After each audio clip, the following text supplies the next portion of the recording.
আমি চাই যে চ্যালেঞ্জ আসুক, আমি স্ট্র্যাটেজি বের করব। মেয়েরা চাঁদে যাচ্ছে, আর আমার বৌমা কুমিল্লা থেকে চিটং যে কাজ করতে পারবে না। আমার যখন দেশের বাইরে প্রথম জব হলো, তখন আমার পরিবার থেকে একটা বিরাট একটা বাধা আসছে।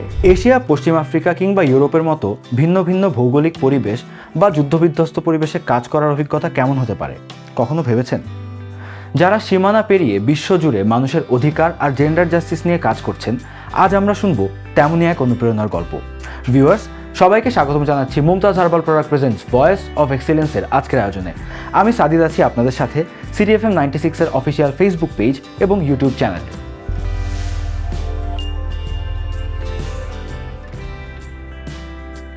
আমাদের আজকের অতিথি এমন একজন ব্যক্তি যিনি গত 17 বছর ধরে উন্নয়ন এবং মানবিক সহায়তা নিয়ে কাজ করে যাচ্ছেন।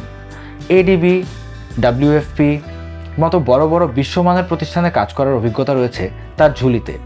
ইউক্রেন রেসপন্স থেকে শুরু করে আফগানিস্তান, লাইবেরিয়া এবং জর্ডানের মতো যুদ্ধবিধ্বস্ত দেশে তিনি কাজ করেছেন জেন্ডার বেসড ভায়োলেন্স এবং ডেভেলপমেন্ট নিয়ে। তিনি কণিকা চক্রবর্তী। কণিকা আপু, আপনাকে স্বাগতম আমাদের আজকের আয়োজনে।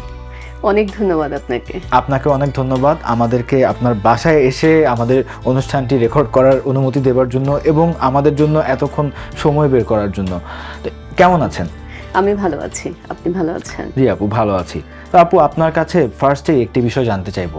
ছোটবেলায় যখন আমাদেরকে এইম ইন লাইফ রচনা লিখতে দেওয়া হয়, আমরা সবাই কিন্তু ডক্টর, ইঞ্জিনিয়ার, আর্মি, পাইলট, মানে এই সব প্রফেশন আমরা ওখানে লিখি, আমরা এগুলোই হতে চাই। তো আপনার একদম ইনিশিয়ালি ছোটোবেলায় আপনার এইম ইন লাইফ আসলে কী ছিল? আর জেন্ডার এবং ডেভেলপমেন্ট বা জেন্ডার ভায়োলেন্স নিয়ে যে কাজ করবেন, এইটার ডিসিশনটা ঠিক কখন নিয়েছেন, বা এইটা যে আপনার প্যাথ, এটা কখন কিভাবে জানলেন? আসলে আপনি শুনলে অবাক হবেন এবং দর্শকরাও শুনলে অবাক হবে যে আমি যে সময়টায় আমার ছোটবেলা 80s 90s, সেই সময় আমাদেরকে একটা জিনিস শেখানো হয়েছে যে যা কিছু আমি শিখেছি তা একটা ভালো বর পাওয়ার জন্য, ঠিক আছে? সেই দিয়ে কিন্তু আমার শুরু। তো যেমন আমার বাবা মা আমাকে শিখিয়েছে সব কিছু, গান শিখিয়েছে, নাচ শিখিয়েছে, ছবি আঁকা শিখিয়েছে, মানে ওই সময়টাতে যা কিছু সবাই শেখে না ছোটবেলায়, আমিও সব কিছু শিখেছি, সেলাই শিখেছি, রান্না শিখেছি। বাট এই সব কিছু বলার পেছনে যে একটা ভালো বর তুমি পাবে, ঠিক আছে, ওইটাই ছিল আলটেরিয়ার মোটিভ। হ্যাঁ, এবং ওইটাই ছিল। এবং আমার খুব তাড়াতাড়ি বিয়েও হয়। আমরা আর্লি ম্যারেজ বলতে যেটা বোঝাই। এইম ইন লাইফ বলতে রচনায় লিখেছি ডেফিনেটলি মুখস্থ করার জন্য, কিন্তু আমার ভেতরে আমি জানি না, আমার তখন থেকে আমার একটা স্বপ্ন ছিল যে আমি পৃথিবীটা দেখব। এই স্বপ্নটা আমার সবসময় ছিল। এবং আমার মনে আছে আমি যখন অনার্স সেকেন্ড ইয়ারে পড়ি, তখন হঠাৎ করে পত্রিকায় দেখলাম হচ্ছে একটা আরব এমিরেটসের যে ফ্লাইট আছে, সেখানে হচ্ছে ওরা ক্রু নেবে। আমি এবং আমার এক ফ্রেন্ড আছে, আমরা দুজন মিলে গোপনে চিন্তা করলাম যে আমরা সেখানে অ্যাপ্লাই করি, ঠিক আছে, কারণ আমার পৃথিবীটা দেখার শখ, এটা একটা বড় জায়গা। আমরা অ্যাপ্লাই করেছি লুকিয়ে, খুবই গোপন একটা প্রক্রিয়া। আমরা অ্যাপ্লাই করেছি কারণ এটা কেউ জানলে আমাদেরকে মারবে, বকবে, এমন একটা ব্যাপার। তো অ্যাপ্লাই করি এবং আমাদের রিপ্লাই আসে। তো রিপ্লাই আসার পর তো আমরা দুজনেই মহা আনন্দিত। তখন ওখানে লেখা ছিল যে আমাদের 3 মাসে দুবাইতে 3 মাসে ট্রেনিং হবে, ঠিক আছে, ওদের যে টার্মস অ্যান্ড কন্ডিশন। ওইটা দেখে তো আমাদেরকে তো সেই পারমিশন তো আমাদেরকে দেবে না। তো যাই হোক, আমরা সেটা আর করতে পারিনি। তারপর তো পড়াশোনা করলাম। আমার আসলে যেখানে বিয়ে হয়েছে, আমার স্বামী, উনি কুমিল্লা বার্ডের নাম শুনেছেন মনে হয়, সেখানে উনি জব করতেন। তো আমার যেটা মনে হয়েছে যে আমার এই চাকরির যে আমি যে সেক্টরে এসেছি, আমার আসলে ওদের ওই জায়গাটা থেকেই আমার ওই ভাবনাটা তৈরি হয়। কারণ বার্ডে একটা অনেক বড় একটা লাইব্রেরি ছিল, আছে এখনও, আক্তার আহমেদ খান লাইব্রেরি। সেখানে আমি যেহেতু ইকোনমিক্সে পড়াশোনা করেছি, আমার একটা সুযোগ হয়েছিল সেই লাইব্রেরিতে একটু পড়াশোনা করার। সেখানে বারের যারা আছেন কর্মকর্তা কর্মচারী, সবাইকে ওনারা যেভাবে কাজ করছেন, রিসার্চ করছেন, প্রজেক্ট ডেভেলপ করছেন, এটা সামহাও আমাকে মোটিভেট করেছে। যেমন লোকে বলে না যে ঢাকা ইউনিভার্সিটির বারান্দা দিয়ে হাঁটলেও মানুষ অনেক কিছু শেখে, আমার মনে হয়েছে আমি বারে থেকে আমার যা কিছু শেখার, যদিও আমি জবে এসেছি আসলে অনেক পরে, পড়াশোনার পরপরই আমি জবে আসিনি, আমি ফুললি হাউস ওয়াইফ ছিলাম 15 years. Wow, 15 years I was a house wife, ঠিক আছে, যেটাকে আপনারা আমরা যেভাবে ফ্রেমিং করি আর কি, হাউস ওয়াইফ। তো আমি সেই জায়গার পরে আমি জবে এসেছি। এই পুরো প্রক্রিয়াটা আসলে আমি সেই কারণে আমার পুরো কৃতজ্ঞতা হচ্ছে বারের আমার স্বামী এবং তার সহকর্মী যারা আছেন তাদের। আমি বিভিন্ন মানুষের সাথে মেশার সুযোগ পেয়েছি, বিভিন্ন মানুষের সাথে কনভারসেশনের সুযোগ পেয়েছি, একটা ভালো রিসোর্সফুল লাইব্রেরি পেয়েছি।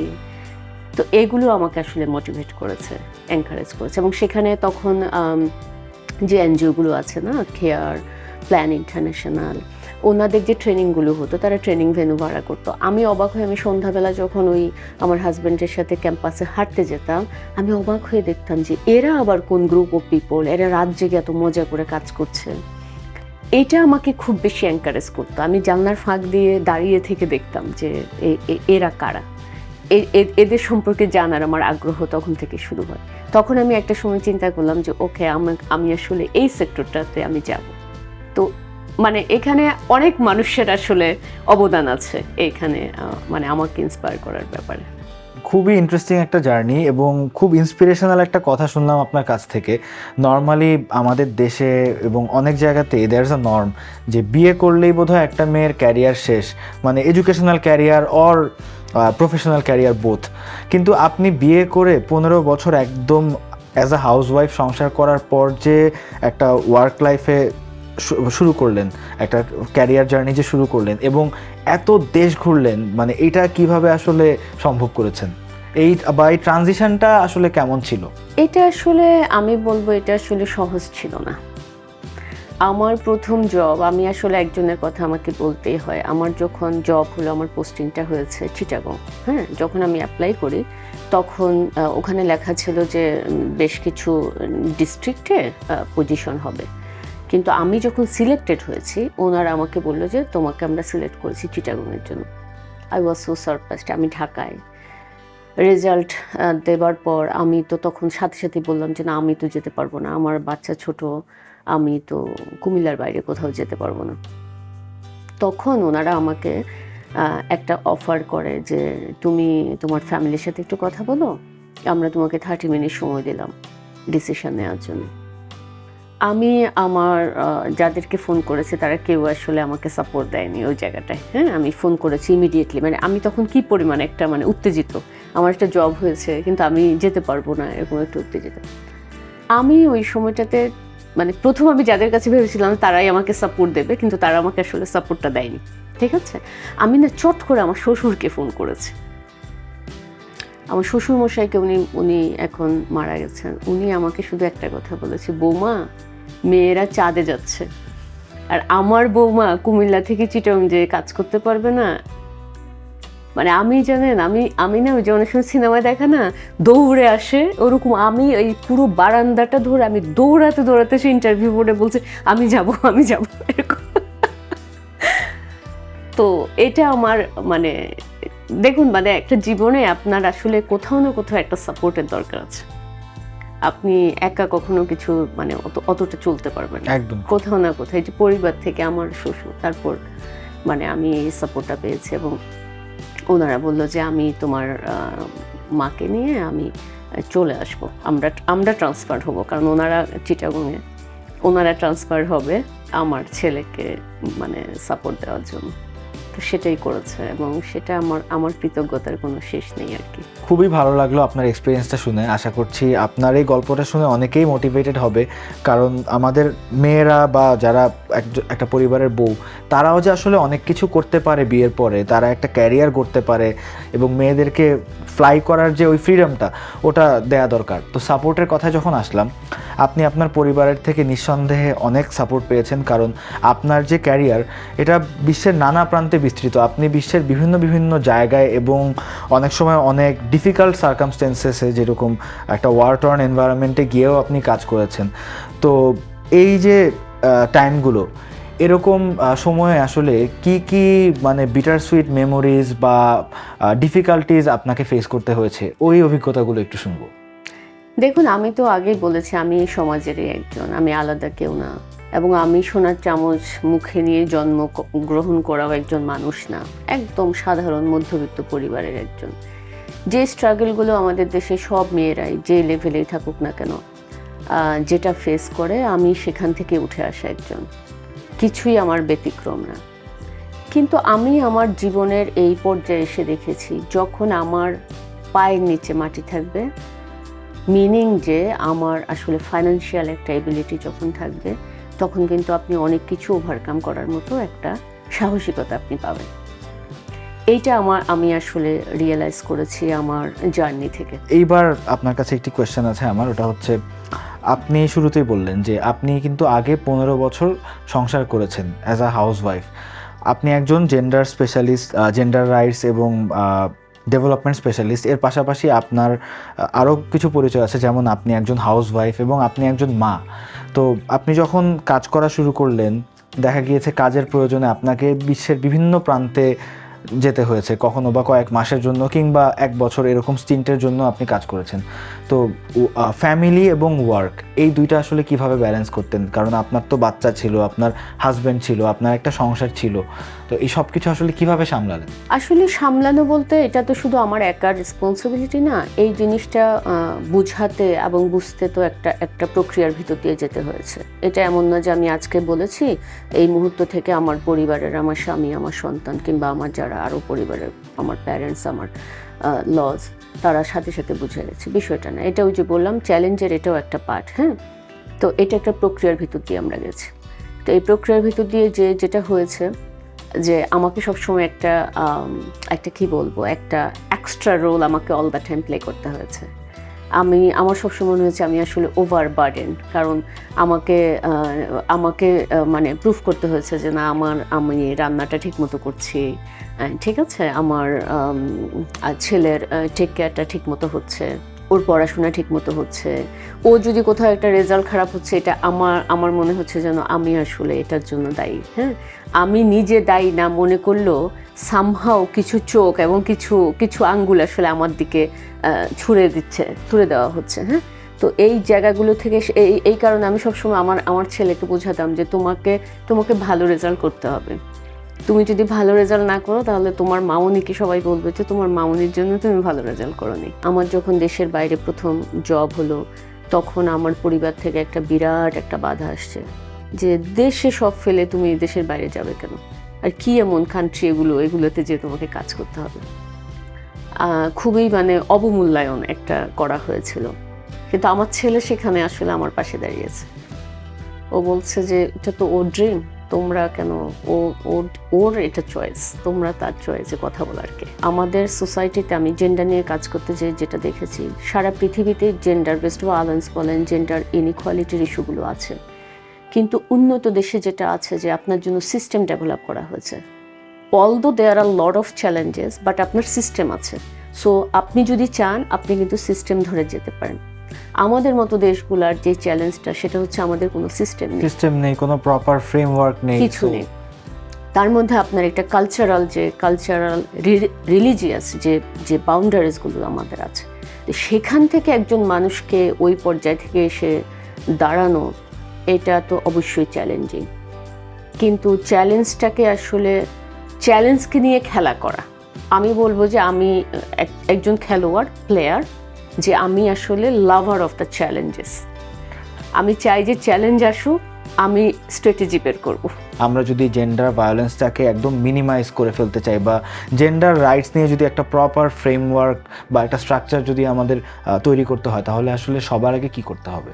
দেখুন, আসলে সবার আগে কি করতে হবে বা কোনটা দিয়ে আমরা আসলে শুরু করব, এই বিষয়গুলো নিয়ে জেন্ডারের যারা এক্সপার্ট রয়েছে তারা প্রচুর কথা বলে, প্রচুর রিসার্চ, সব কিছু। বাট আমি জেন্ডার পার্সপেক্টিভে আমি যেই জিনিসটা দেখি, আমরা আসলে রুট কজে খুব একটা আমরা যাই না।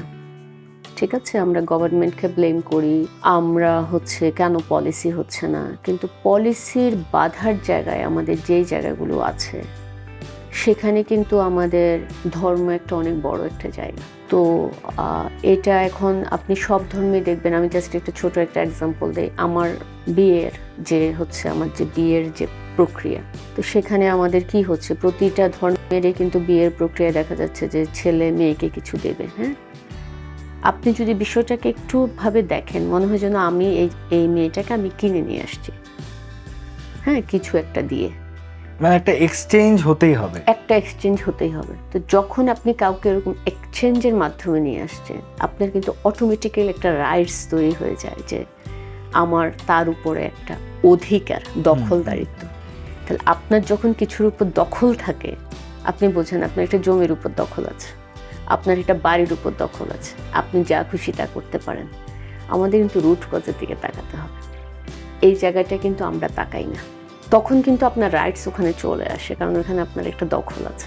আপু, আপনার মতো যারা এরকম সোসাইটিতে একটা পজিটিভ ইম্প্যাক্ট ফেলতে চায়, মানুষের জন্য ইম্প্যাক্টফুল কিছু করতে চায়, যেটা দেখে আরও মানুষ ইন্সপায়ার্ড হয়, তাদের জন্য আপনি কি অ্যাডভাইস দিবেন? আমি আসলে বলতে চাইবো যে ধরুন কেউ যদি আপনার এই ফিল্ডে আসতে চায়, হিউম্যানিটেরিয়ান ফিল্ড অথবা ডেভেলপমেন্ট ফিল্ড, তারা অবশ্যই দেখবে যে তাদের ইন্টারেস্টের জায়গাটা কোনটা। তারা যদি কালচার, কনটেক্সট, এই জায়গাগুলোকে যদি নিতে পারে, কারণ একটা দেশে যাওয়া মানে কিন্তু আপনি শুধু কাজ করছেন আর মানে আপনার 8 ঘন্টা সময় দিচ্ছেন আর স্যালারি নিচ্ছেন, এটা না। আপনাকে কিন্তু ওখানকার কালচার এবং কনটেক্সটের সাথে একটা একাত্মতা একটা থাকতে হবে। সেই জিনিসটাকে ভালোবেসে যদি আপনি যান, আপনি ডেফিনেটলি মানে ওই ভাবনাটা আগে থাকতে হবে। এটা হলো একটা ফ্যাক্টর। আরেকটা ব্যাপার হচ্ছে এটা যে শুধুমাত্র সবাই জবে যাবে তা তো না। আমাদের সোসাইটিতে আরও অনেক আমাদের বোনরা আছে, মা বোনরা আছে, তারা বিভিন্নভাবে তারা তাদের সন্তানদেরকে ডেভেলপ করতে পারে। তারা তাদের কাজের মাধ্যমে দেখাতে পারে যে নারীর কাজগুলো কী, তাদের সন্তানের যে আজকে আমরা যে জেন্ডার বেসড ভায়োলেন্সের কথা বলছি, এগুলোকে আরও কীভাবে কমিয়ে আনা যায়, এগুলো নিয়ে আরও বেশি আলোচনা করতে পারে। তরুণ মারা যারা হচ্ছে, তাদের এখানে অনেক ভূমিকা রয়েছে, বাবাদের অনেক বড় ভূমিকা রয়েছে। আর দেশের বাইরে কাজের তো আপনারা অ্যাডভার্টাইজমেন্ট দেখবেন, কী চাচ্ছে সেই অনুযায়ী নিজেকে তৈরি করে নেবেন। গণিকা আপু, আমরা অনেক ইম্পর্টেন্ট ইস্যুস নিয়ে কথা বলছিলাম, যেমনটি আপনি বললেন। আসলে এগুলো নিয়ে কথা বলতে থাকলে আজকে সারা দিন বোধহয় পার হয়ে যাবে, আমাদের ডিসকাশন শেষ হবে না। এবং আমারও খুবই ভালো লাগতো যদি আরও আমাদের আড্ডাটা কন্টিনিউ করতে পারতাম, বাট আনফর্চুনেটলি আমাদের একটু টাইম লিমিটেশন আছে। তো আমাদের আজকের আয়োজন এখানেই শেষ করতে হবে। Thank you for this time and for this insightful conversation. আর যাবার আগে আপনার জন্য রয়েছে আমাদের স্পন্সর মুমতাজ হার্বাল প্রোডাক্টের পক্ষ থেকে ছোট্ট একটি gift. Thank you so much. Viewers, আপনারা যারা নিজের কমফোর্ট জোন থেকে বেরিয়ে বড় কিছু করার স্বপ্ন দেখেন, আশা করছি আমাদের আজকের এপিসোডটি আপনাদেরকে অনেক বেশি অনুপ্রাণিত করেছে। Mumtaz herbal product presents voice of এক্সিলেন্সের আজকের আয়োজন এ পর্যন্তই। আগামী পর্বে আবারও দেখা হচ্ছে নতুন কোনো এক্সিলেন্সের সঙ্গে। ততদিন পর্যন্ত সবাই ভালো থাকুন, সুস্থ থাকুন এবং সিটি এফএম এর সঙ্গেই থাকুন। ধন্যবাদ।